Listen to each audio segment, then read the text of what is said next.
A character's movement speed is first calculated in meters.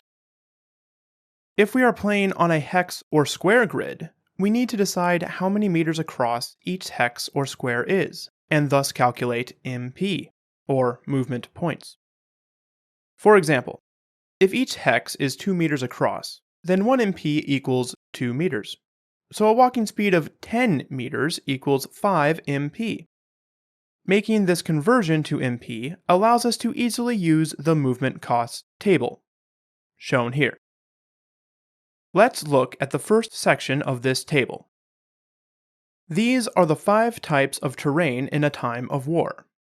You will need to decide how to convert them to the official BattleTech maps designed for Total Warfare if you wish to use them. Here is how I make my conversion. Note, these are rules that work well for a scale where 1 MP equals 2 to 5 meters.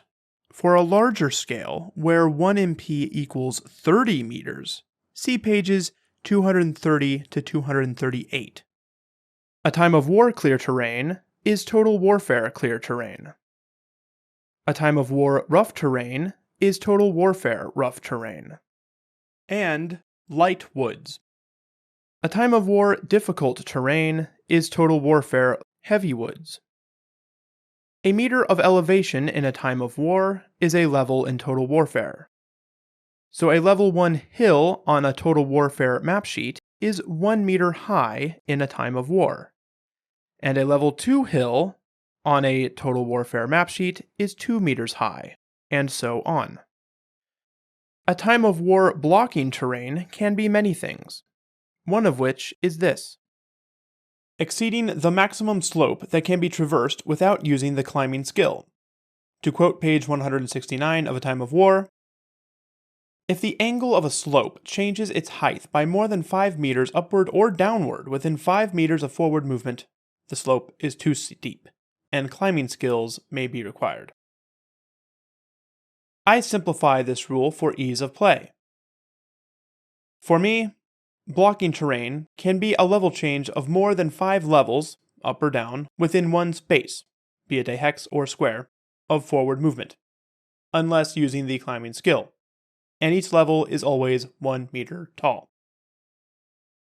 For example, here we see the maximum slope a character can traverse in one hex.